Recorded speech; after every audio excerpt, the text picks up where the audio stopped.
여호와의 선하심을 확신하기에 잘 되고 있습니다. 우리를 향한 하나님의 계획이 오늘도 여호와의 열심을 따라 진행되어지고 있기에 잘 되고 있는 줄 믿습니다. 우리는 이번 한 달 동안 비전을 품게 하라, 꿈을 품게 하라 라는 주제를 따라 말씀의 은혜를 나눠가고 있습니다. 첫 번째 주에는 자녀들을 향해 네 꿈이 무엇이냐고 묻기 전에 난 너희를 향한 이런 꿈이 있다. 바로 나의 하나님이 너의 하나님이 되어지는 꿈을 꾼다라고 고백하며 말씀의 은혜를 나눴고요. 두 번째 주에는 네가 크게 번성하게 되는 복을 누리기보다 먼저 하나님 앞에 온전한 자로 서서 걸어감으로 그 길이 크게 번성해지는 놀라운 역사를 이루기를 원하는 꿈에 대해 함께 살펴보며 은혜를 나눴습니다. 오늘은 사울이 바울 되었던 사건을 진짜 의미를 함께 살펴가며 어떤 비전을, 어떤 꿈을 품게 해야 되는지 함께 말씀의 은혜를 더해 가고자 합니다.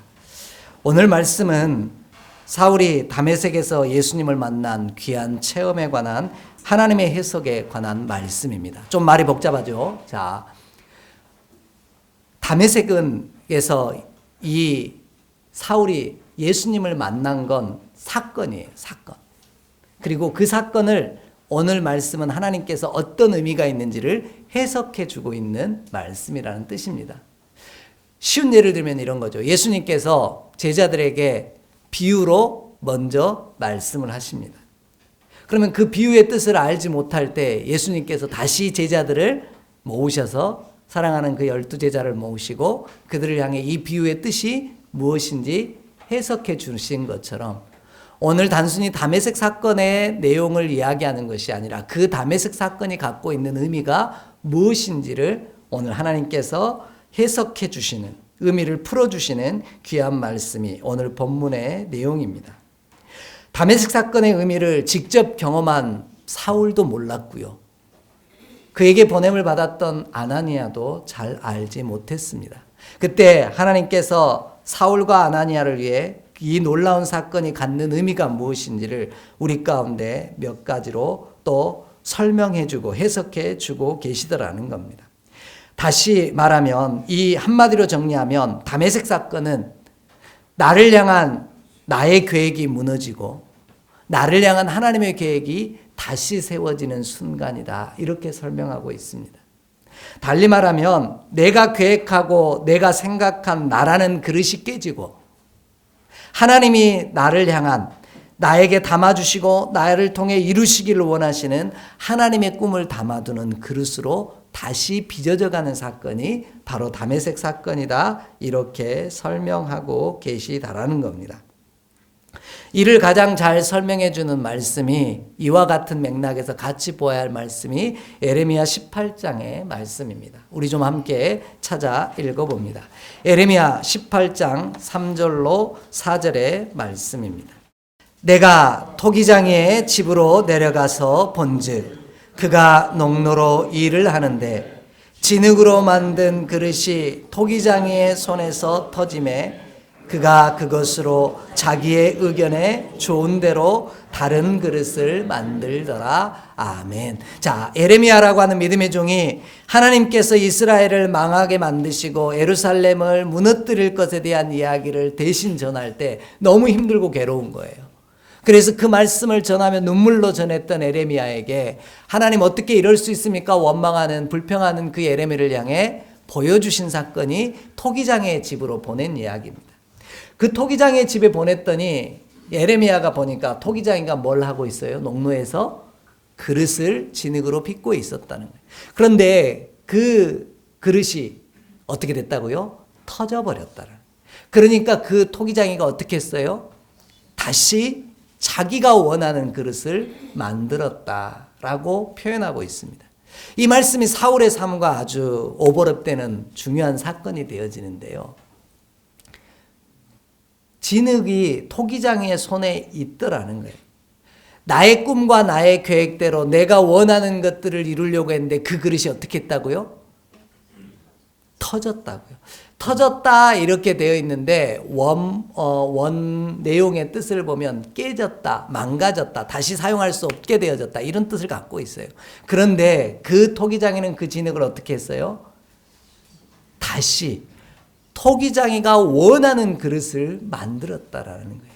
자기가 원했던 그릇이 아니라 스스로 만들어지기를 원했던 그릇이 아니라 토기장이가 만들기를 원하는 그릇으로 바뀌어 있더라는 거예요. 왜냐하면 그 다음 구절이 아주 중요한 의미를 갖게 되어지는데 5절 6절 말씀의 끝부분에 보면 이렇게 얘기합니다. 지진흙이 토기장의 손에 있는 것 같이 너희는 누구의 손에 있다는 거예요? 내 손에 있다. 하나님의 손에 있다. 이렇게 말씀하고 계시기 때문이더라는 겁니다. 오늘 때로는 저와 여러분의 꿈과 계획이 내가 나를 향하여 세운 계획이 무너지는 경험을 할 때도 있을 줄 압니다. 그때 모든 것이 깨어지고 망가져서 아무런 소망이 없어 보이고 아무런 기대가 없어져 버린 것 같은 상황 속에서도 오늘 하나님의 손 안에 우리가 있음을 알기에 우리 하나님께서 우리를 하나님의 꿈에 합당한 자로 다시 빚어가시는 놀라운 역사가 믿음의 백성들 가운데 반드시 이루어질 줄 믿습니다. 그러므로 내 자녀를 위해 우리 이런 꿈을 꾸게 하기를 원합니다. 네가 원하는 대로, 네가 원하는 그릇대로, 네가 하고 싶은 대로 되어지기를 원해가 아니라 너를 향한 하나님의 계획이 너를 빚어 가시기를 원해. 너의 계획이 무너진 그 순간 하나님께서 너를 향한 계획이 다시 시작되어지기를 원해. 이 꿈을 네가 꾸는 자가 되기를 소망해 라고 이야기할 수 있는 저와 여러분의 발걸음이 되어지기를 간절히 원합니다. 그러면 하나님께서 그의 손 안에 있는 믿음의 귀한 종들을 사울을 바울 되게 하신 것처럼 우리를 또 우리의 사랑하는 영혼들을 자녀들을 하나님의 거룩한 그릇으로 다시 빚어가시는 놀라운 역사가 저와 여러분 가운데 반드시 임할 줄 믿습니다. 그렇다면 어떤 믿음의 사람이 이와 같은 자신의 꿈이 무너지고 하나님의 꿈을 꾸게 하는 놀라운 축복을 이룰 수 있을까요? 오늘 말씀에 몇 가지 힌트를 우리 가운데 허락하고 계십니다. 그 내용을 쫓아가면서 이미 저와 여러분이 사랑하는 자녀가 하나님의 손 안에 있기에 하나님이 빚어가실 것이기에 우리는 어떤 그릇이 될 것인가 보다 어떤 사람이 되어질 때 주께서 내 안에 하나님의 꿈을 담아주실지를 함께 살펴가며 기도의 제목을 은혜를 나눠가기를 원합니다. 가장 먼저 오늘 본문은 이렇게 이야기합니다. 기도하는 사람만이 내가 꾸는 꿈이 아니라 하나님이 주신 꿈을 꾸게 되어진다. 이렇게 말씀하십니다. 오늘 본문으로 돌아옵니다. 11절 함께 읽도록 하겠습니다. 11절 말씀입니다. 주께서 이르시되 일어나 직가로 하는 거리로 유다의 집에서 다시 사람 사울이라 하는 사람을 찾으라.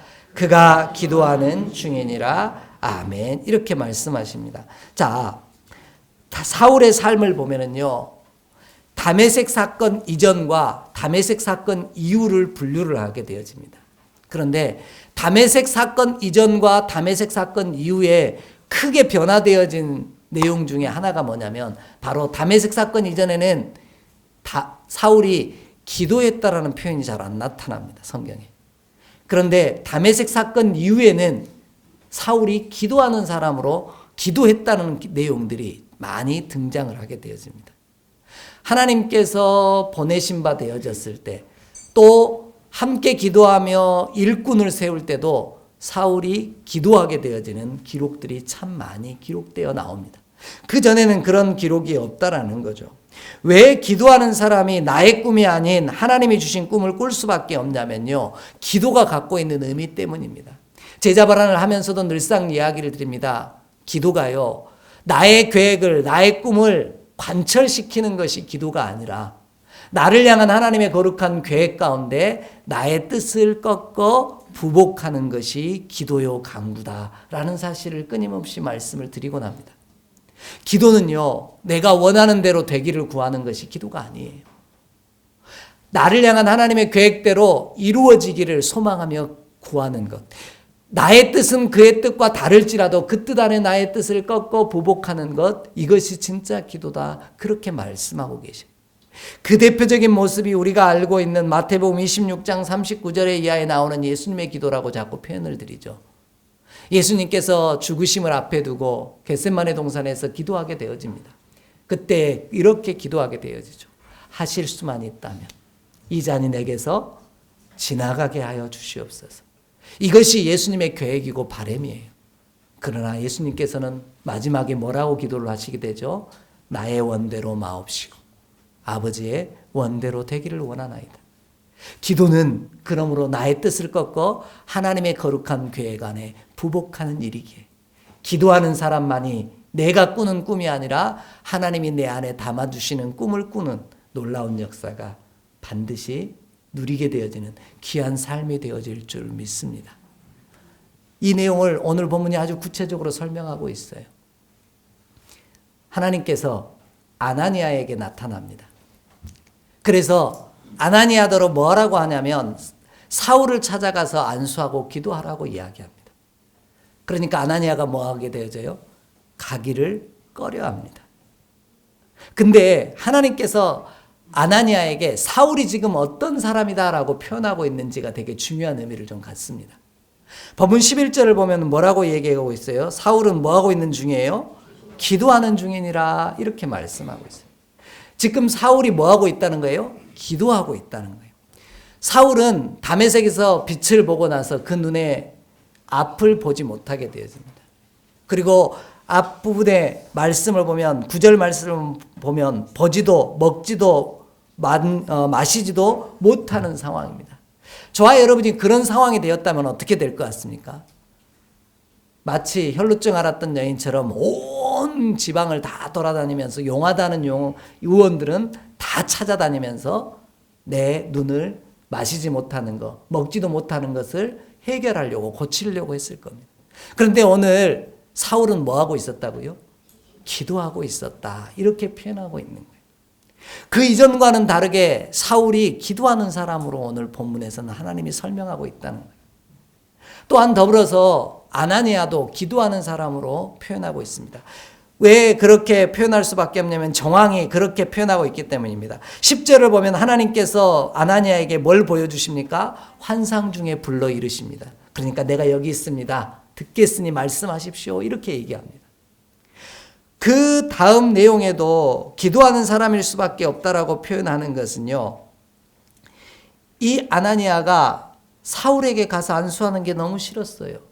이유를 13절, 14절이 이렇게 설명하고 있습니다. 13절, 14절을 함께 좀 읽어보겠습니다. 아나니아가 대답하되 주여 이 사람에 대하여 내가 여러 사람에게 들었사온즉 그가 예루살렘에서 주의 성도에게 적지 않은 해를 끼쳤다 하더니 여기서도 주의 이름을 부르는 모든 사람을 결박할 권한을 대제사장들에게서 받았나이다 하거늘 아멘. 이 말은 가라고 하시는 하나님의 말씀에 아나니아가 뭐 하겠다는 얘기예요? 안 가겠다는 이야기를 애둘러 표현하고 있는 거예요. 가고 싶지 않다는 거죠. 왜냐하면 내가 그 인간에 대한 소문을 들었다는 거예요. 그것도 많은 사람들에게 들었다는 거예요. 그 인간은 어떤 사람이에요? 하나님을 믿고 예수 그리스도를 구주로 고백하는 사람들을 잡아 죽이는 사람. 대제사장에게 끌고 가는 사람이라는 거예요. 그러면 아나니아는 예수 그리스도를 믿고 하나님을 고백하는 사람에게 사울에게 가면 뭐가 되는 거예요? 잡혀가는 상황이 되는 거예요. 그러니 아나니아는 뭐 하고 싶어요? 가고 싶지 않아요. 그래서 애둘러 이렇게 표현을 하고 있는 거예요. 그런데 아나니아가 어떻게 되어집니까? 가게 되어져요. 자기의 뜻과는 다르게 하나님의 뜻을 쫓아갑니다. 그러기에 아나니아도 뭐 하던 사람인 거예요? 기도하던 사람인 거예요. 그럴 때 하나님께서 그를 통해 자기가 꿈꾸던 것이 아니라 나의 계획이 깨어지는 그 순간 하나님의 계획이 시작되어지는 놀라운 꿈을 꾸게 하시는 은혜를 받게 하셨다라는 겁니다. 오늘 바라고 원하는 것, 하나님의 새롭게 빚어가심이 우리와 우리의 사랑하는 자녀들의 삶 가운데 반드시 이루어지기를 원하기에 내 꿈이 아닌 하나님이 내 안에 담아주시는 거룩한 꿈을 꾸는 자 되기를 원하기에 오늘 우리가 기도하는 사람이 되기를 간절히 원합니다. 나의 뜻을 꺾고 하나님의 뜻 안에 내려놓을 때 나를 향한 하나님의 열심이 나를 향한 놀라운 꿈들을 친히 이루어 가시는 귀한 역사를 반드시 보게 하실 줄 믿습니다. 오늘 나의 계획이 없다는 뜻이 아니에요. 나의 꿈이 없다는 뜻이 아니에요. 내가 꿈꾸는 것보다는 나를 향한 하나님의 꿈이 나를 통해 이루어지기를 원합니다. 이것이 내 꿈이고 내 비전이 됩니다. 고백할 수 있는 우리와 우리의 자녀들이 되어질 수 있도록 끊임없이 기도하는 저와 여러분의 발걸음 되기를 주의 이름으로 간절히 축복합니다. 두 번째로요. 오늘 본문은요. 보냄을 받은 사람만이 내가 꾸는 꿈이 아니라 하나님이 주신 꿈을 꾸게 되어진다. 이렇게 말씀하고 있습니다. 15절 16절 말씀 함께 좀 읽겠습니다. 15절 16절 말씀입니다.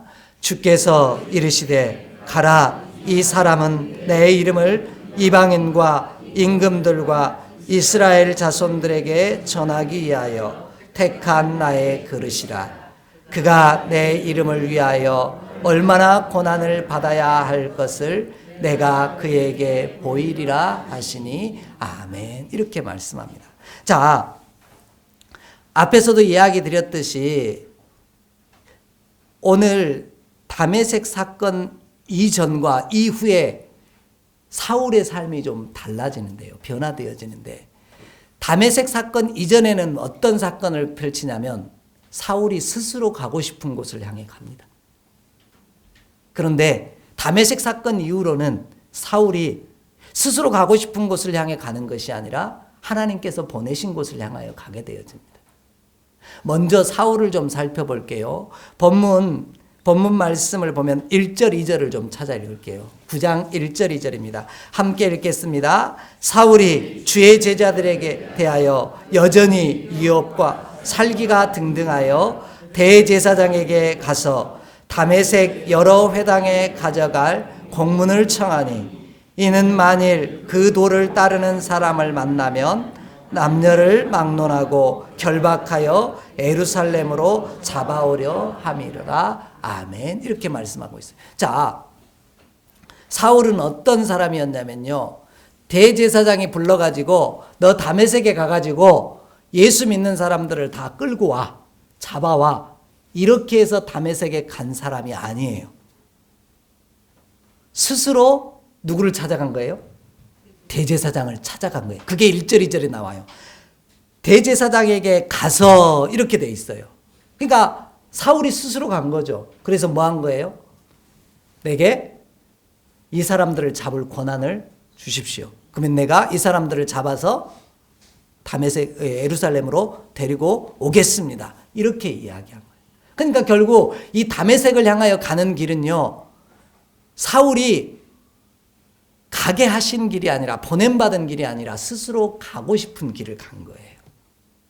그곳에서 무너져서 이제는 자신이 원하는 길이 아니라 하나님이 보내시는 길을 향해 갈 수밖에 없는 사람으로 변화된 사건이 다메섹 사건인 거예요. 본문 말씀 우리가 읽었던 15절을 보면 이렇게 나옵니다. 내 이름을 위하여 이방인과 임금들과 이스라엘 자손들에게 전하기 위하여 택한 나의 그릇이라. 이렇게 돼 있어요. 뭐 하기 위해서요? 전하기 위해서. 전하려면 어떻게 해야 돼요? 가야 하더라는 거죠. 사도 바울이 그래서 고백합니다. 보냄을 받지 아니하는데 어떻게 전하고 전하는 이가 없는데 어떻게 예수를 믿을 수 있느냐 이렇게 고백을 하는 내용이 나중에 등장을 합니다. 이것처럼 사울은 다메섹 사건을 통해 뭐 하게 되어진 거예요? 가고 싶었던 곳이 아니라 보내신 곳으로 향하게 되어진 거예요. 그래서 뭐가 필요해요? 첫 번째 기도 제목으로 다시 가야 돼요. 기도가 필요한 거예요. 왜? 내가 가고 싶은 곳의 뜻을 꺾어서 하나님이 보내실 곳으로 나의 뜻을 내려놓아야 하기에 거기에 기도가 필요한 거예요. 똑같은 경험을 아나니아도 합니다. 오늘 보면 15절을 보면 이렇게 얘기합니다. 주께서 이르시되 가라 이렇게 돼 있어요. 이게 누구한테 하신 얘기예요? 아나니아에게 하신 얘기예요. 누구한테 가라는 거죠? 사울에게 가라는 거예요. 그러면 아나니아도 좀 전에 이야기했던 것처럼 사울에게 가고 싶어요? 가기 싫어요? 가기 싫어요. 근데 하나님께서 뭐 하라고 하신 거예요? 가라고 하신 거예요. 그러니까 내가 가고 싶은 곳은 아닌데 하나님이 보내신 곳을 향하여 가게 됐어요. 그러니 아나니아도 뭐 할 수밖에 없어요? 기도하는 사람일 수밖에 없는 거예요. 왜? 내가 원하는 것을 내려놓아야 하기 때문이던 거죠. 이처럼 다메섹 사건은 다메섹 이전에는 자신이 스스로 가고 싶어 하던 길을 가던 자가 예수 그리스도 안에서 보냄받은 자리로 나아가는 과정이 이 다메섹 사건이 갖고 있는 의미다. 이렇게 말씀하고 계신 겁니다. 사울의 모습을 저와 여러분이 한번 기억해 보십시오. 이전에 사울의 모습을 보면 다메섹 사건 이전의 모습과 후반이 달라지는 내용 중에 보면 이래요. 여전히 사울은 자기가 원하는 곳으로 가고 싶어 합니다. 그래서 우리가 알고 있는 내용이 있죠. 사울이 복음을 전하기에 어디로 가고 싶어 해요? 아시아로 가고 싶어 합니다. 그런데 하나님께서 그에게 어디로 가라고 명령하셔요? 마게도냐 지방으로 가라고 사람도 보내시고 예수님께서 말씀하시기도 하시는, 환상으로 보여주시기도 하신 사건을 따라 사울은 자기가 원하는 곳이 아니라, 자기가 꿈꾸는 곳이 아니라 하나님이 보내신 곳으로 향해 가게 되었다라는 겁니다. 이와 같은 역사를 이뤘던 또 다른 믿음의 종이 하나 있습니다. 성경에 기록된 수많은 종들이 이런 역사인데, 특별히 신약에서 사울과 바울과 함께 양대 산맥을 이루는 믿음의 제자 하나가 있습니다. 베드로예요. 베드로에게도 똑같은 경험을 예수님께서 명령하십니다. 요한복음 21장을 우리 함께 좀 보겠습니다. 요한복음 21장입니다. 요한복음 21장 18절로 19절의 말씀입니다. 내가 진실로 진실로 내게 이르노니 내가 젊어서는 스스로 띠뛰고 원하는 곳으로 다녔거니와 늙어서는 내 팔을 벌리리니 남이 내게 띠띠우고 원하지 아니하는 곳으로 데려가리라. 이 말씀을 하심은 베드로가 어떠한 죽음으로 하나님께 영광을 돌릴 것을 가리키심이로라. 이 말씀을 하시고 베드로에게 이르시되 나를 따르라 하시니 아멘. 자, 베드로의 삶도 이 사건, 요한복음 21장 디베라 바닷가에서 있었던 사건과 그 이전과 그 이후의 모습이 전혀 달라집니다. 그전에는 베드로도 자기가 원하는 것, 하고 싶은 것을 하려고 했어요. 그래서 변화산에서도 뭘 해요? 여기 초막셋을 짓고 싶습니다. 또요, 예수님이 자신의 죽으심을 얘기할 때 그렇게 할 수 없습니다라고 외쳤던 사람이 베드로입니다. 그런데 이 요한복음 21장의 사건을 만나고 나서 바뀌어집니다. 제자들이 예수님의 죽으심을 보고 나서요, 그들이 엠마오로 내려가게 되어집니다. 그 이전에는 예수님께서 나를 따라오너라, 내가 너로 사람을 낚는 어부가 되게 할 거다, 이렇게 말씀하시며 따라가다가 예수님이 딱 십자가에 죽으시고 나니까 제자들이 자기가 원하는 곳으로 가버려요. 그게 엠마오였고요. 오늘 베드로는 디베라 바닷가에 갑니다. 그래서 고기 잡고 있어요. 그때 예수님께서 찾아오셔서 3번이나 내가 나를 사랑하느냐 묻게 되어지시죠. 그 내용 주고받은 내용은 넘어가고요. 예수님께서 그 베드로에게 하신 말씀이 이거예요. 이전에는 네가 스스로 원하는 곳에 다녔다는 거예요. 그런데 이후부터는 뭐하게 하신다고요? 다른 사람이 내게 띠띠우고 네가 원하지 않는 곳으로 끌고 갈 거다, 이렇게 얘기합니다. 짧게 정리하면 이거예요. 이전에는 네 가고 싶은 곳으로 갔지만 이제는 네가 보냄받은 곳으로 가야 한다, 이렇게 말씀하고 계신 거예요. 이 사건 이후로 베드로가 위대한 하나님의 사람으로 거듭나고요, 놀라운 역사를 행하는 능력의 종으로 쓰임받게 되어집니다. 다시 사람을 낚는 어부가 되어지죠. 오늘 저와 여러분의 믿음의 여정 가운데도요, 이와 같은 은혜가 임하기를 간절히 원합니다. 내가 가고 싶은 곳을 향하여 가기 때문에 나의 꿈이 이루어지고 하나님의 꿈이 이루어지는 것이 아니라 나를 보내신 곳에 머물게 하심으로 나를 향한 하나님의 꿈이 이루어지는 믿음의 사람이 되기를 원합니다. 오늘 내 사랑하는 자녀를 위해서도 이렇게 기도하기를 원해요. 그가 가고 싶고 원하는 계획을 향하여 나아가는 자가 아니라 하나님께서 그를 통해 이루시기를 원하시는 계획을 따라 나아가는 자가 되게 하시옵소서. 보냄받은 자가 되게 하시옵소서. 우리 그렇게 기도하기를 원합니다.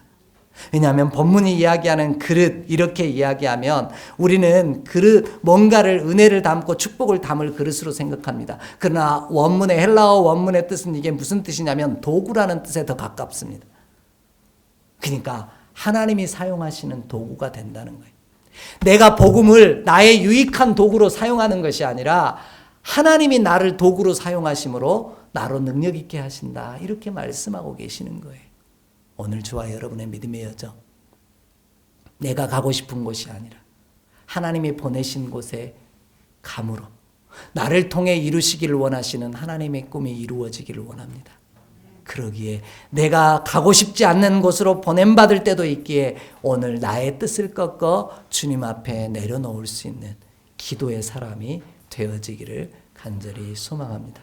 그럴 때 우리를 향하여 이루시기를 원하시는 하나님의 꿈이, 나의 계획은 무너졌을지라도 나를 향한 하나님의 계획이 다시 시작되어지는 놀라운 은혜를 반드시 보게 하실 줄 확신합니다. 마지막으로요, 오늘 본문은 눈의 비늘 같은 것이 벗어진 사람만이 내가 꿈꾸는 것이 아니라 하나님이 주신 꿈을 꾸게 되어진다 말씀하십니다. 17절, 18절 우리 함께 좀 읽겠습니다. 아나니아가 떠나 그 집에 들어가서 그에게 안수하여 이르되, 형제 사울아, 주 곧 내가 오는 길에서 나타나셨던 예수께서 나를 보내어 너로 다시 보게 하시고 성령으로 충만하게 하신다 하니, 즉시 사울의 눈에서 비늘 같은 것이 벗어져 다시 보게 된지라. 일어나 세례를 받고 아멘. 이렇게 말씀합니다. 자, 아나니아가 하나님의 말씀을 따라 사울에게 안수를 합니다. 그런데 안수를 하고 나니까 어떤 역사가 벌어졌어요? 사울의 눈에서 비늘 같은 것이 벗어졌어요. 그런데 이 비늘같이 같은 것이 벗어진 사건을 어떻게 해석해야 되냐면요, 공교롭게도 이 말씀 9절에 보면은 이렇게 표현하고 있다는 거예요. 사흘 동안 사울이 뭐 했어요? 보지도 못하고 먹지도 못하고 마시지도 못했대요. 우리 이런 사람을 보통 뭐라고 얘기합니까? 보지도 못하고 먹지도 못하고 마시지도 못한 상태에 있는 사람을 뭐라고 우리는 불러요? 보통 혼수 상태 내지는 죽었다, 이렇게 표현을 하게 되어지죠. 그런데 며칠 동안이라고요? 사흘 동안이래요. 호세아서를 봐도 그렇고요, 3일 만에 일으키신다라는 이야기가 나오고요, 예수님께서도 며칠 동안 무덤에 갇혀 계시죠? 3일 만에. 사흘 동안 갇혀 계시다가 예수님께서 다시 부활하십니다. 다시 사셔요. 흑암 가운데 계셨다, 사망 가운데 계셨다, 이렇게 얘기해요. 결국 지금 사울이 뭐하고 하게 된 거예요? 죽은 자 가운데 있는 것 같았다라는 거예요. 그런데 그가 비늘 같은 것이 벗어졌다라는 것은 거듭나는 역사가 벌어졌다, 이렇게 얘기해요. 안수하고 나니까 성령이 충만해지고 그에게서 비늘 같은 것이 벗어졌다, 이렇게 얘기합니다. 그런데 본문의 표현을 보면요, 그렇게 되고 나니까 어떻게 됐어요? 일어나 세례를 받고 이렇게 돼 있어요. 사울은 어떤 사람이었어요? 이전에도 하나님을 섬기는 사람이었어요. 그러면 세례 요한을 따라서 그는 뭘 받아야 되는 사람이에요? 세례를 이미 받아야 할 사람이에요. 근데 그가 세례를 받지 않고 지금 세례를 받았다라는 말이에요. 무슨 얘기입니까? 이전에도 하나님을 섬기며 살았지만 수십 년 동안을 하나님을 섬기며 살아가는 저와 여러분처럼 그냥 살고만 있을 때가 있더라는 거예요. 다시 뭐 하지 못해요? 거듭나지 못하는, 새롭게 태어나지 못하는 사건들이 우리 가운데 있을 때가 있더라는 거죠. 오늘 사울은 그렇게 거듭나는 사건을 다메섹에서 경험하게 되어진 거예요. 왜 제가 이렇게 이야기를 드릴 수밖에 없냐면, 비늘일 같은 것이 벗어졌다라는 단어가 갖고 있는 뜻 때문입니다. 벗어졌다 그러면 우리는 어떻게 이해합니까? 비껴졌다, 혹은 우리 가리던 것들이 사라졌다, 이렇게 이해하기 쉽습니다. 그런데 헬라어 원문이 뜻하는 이 벗어지다라는 말은 떨어져 나가다라는 뜻을 갖고 있는 단어예요. 또한요, 비늘이라고 하는 단어가 뭐냐면 레피스라고 하는 헬라어인데 이게 레포라고 하는 단어에서 온 단어인데요, 이 말의 뜻은 뭐냐면 바로 껍질을 벗기다, 이런 뜻을 갖고 있어요. 그러면 사울에게 뭐가 벗겨진 거예요? 떠나간 거예요. 껍질이 떨어진 거예요. 그래서 벗어진 거예요. 이거를 생물학적 용어로 뭐라고 하냐면 탈각, 탈피, 변태라고 이야기합니다. 그런 변태 말고요. 탈각, 껍데기가 뭐 한 거예요? 떨어져 나간 거예요. 마치 번데기가 뭐가 된 거예요? 나비가 되는 사건이 이 다메섹 사건 가운데서 일어난 거예요. 그럴 때 자기의 꿈이 아닌, 내가 꾸는 꿈이 아닌, 내가 꾸는 계획이 아닌 하나님이 나를 향한 계획이 시작되어지더라는 거예요. 오늘 사울의 삶은 그런 은혜를 경험하게 된 겁니다. 그래서 요한복음 3장 3절을 말씀을 보면 이렇게 얘기합니다. 예수님께서 대답하여 이르시되 진실로 진실로 내가 이르노니 사람이 물과 성령으로 거듭나지 아니하고는 하나님의 나라를 뭐 할 수 없다? 볼 수 없다. 이렇게 말씀하시죠. 오늘 성령이 충만해지고 나서요, 이 사울이 자신의 껍데기를 벗어버리고 나니까, 다시 태어나고 나니까, 물과 성령으로 거듭나고 나니까 이제서야 안 보이던 것들이 뭐 한 거예요? 보이기 시작한 거예요. 오늘 저와 여러분, 우리의 삶에 어둠이요, 내가 마치 껍데기 안에 갇힌 것처럼 사방으로 우겨쌈을 당하여 있고요, 괴로운 순간들이 캄캄한 어둠 가운데 있을 때도 있을 줄 압니다. 그런데 그 순간을 통해 내가 껍데기를 벗어낼 때 하나님 안에서 거듭나는 놀라운 역사가 우리의 삶 가운데 반드시 이루어질 줄 믿습니다. 그러므로 내 자녀를 향해 그렇게 기도하기를 원해요. 그의 계획대로 이루어지는 꿈이 아니라 그의 계획이 무너질지라도 주의 손 안에 있사오니 주님 안에서 다시 태어나는, 물과 성령으로 거듭나는 거룩한 성령의 사람 되게 하시옵소서. 그래서 내 계획이 아닌 하나님의 계획이 나를 통해 이루어지는 놀라운 역사를 보게 하여 주시옵소서. 우리 그렇게 기도하기를 원합니다. 이 은혜를, 이 놀라운 역사를 경험하고 난 사울이 바뀌어버려요. 전혀 새로운 삶을 살기 시작해요. 그게 19절 이하의 말씀입니다. 강건해지니까 제자들한테 나가서 사울이 뭐 하기 시작해요?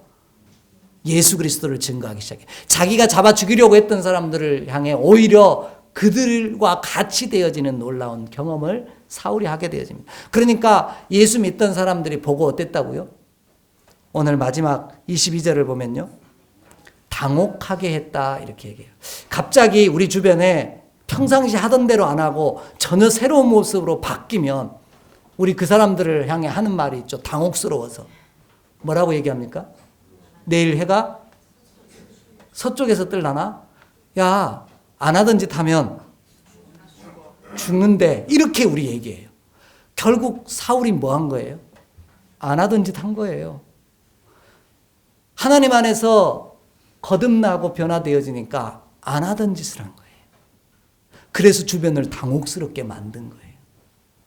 오늘 저와 여러분, 저와 여러분의 곁에 있는 이들이 우리를 보면서 당혹스러워하는 역사가 있기를 주의 이름으로 축복합니다. 내 사랑하는 자녀들이 하나님 안에서 거듭남으로 말미암아 부모인 내가 보기에도 당혹스러운, 해가 서쪽에서 뜰라나? 갑자기 바뀌면 죽는다는데 막 이런 근심이 생기는 역사가 저와 여러분 가운데 있기를 원합니다. 그 일을 위해요, 나의 뜻을 꺾어 주님의 뜻 안에 내려놓는 기도의 사람, 내가 원하는 곳이 아닌 하나님이 보내신 곳으로 보냄받는 성령의 사람으로 쓰임받는 우리 모두가 되기를 주의 이름으로 간절히 축복합니다. 그럴 때 나의 꿈은 깨질지라도, 나의 계획은 무너질지라도 나를 향한 하나님의 계획은, 나의 사랑하는 자녀를 향한 하나님의 계획은 다시 시작되어질 줄 확신합니다. 이 은혜가 우리 가운데 가득하기를 주의 이름으로 간절히 축복합니다. 기도하겠습니다. 하나님, 오늘도 어둠 가운데 거함이 두렵습니다. 하나님의 뜻 안에 나의 뜻을 꺾어 부복하는 일이, 기도하는 일이 결코 쉽지 않습니다. 내가 원하는 곳이 아닌 주가 보내신 곳으로 내가 나아가는 일이 두렵기만 합니다. 하지만 하나님, 성령으로 거듭나게 하시사 내가 보지 못했던 것들을 보게 하시는, 주의 계획을 보게 하시는, 주의 꿈을 보게 하시는 놀라운 은혜가 믿음의 백성들과 그의 사랑하는 자녀들의 삶 가운데 가득하게 하여 주시옵소서. 이 비전을, 이 꿈을 품는 자가 되게 하여 주시옵소서. 우리 주 예수 그리스도 이름으로 축복하며 기도하옵나이다. 아멘.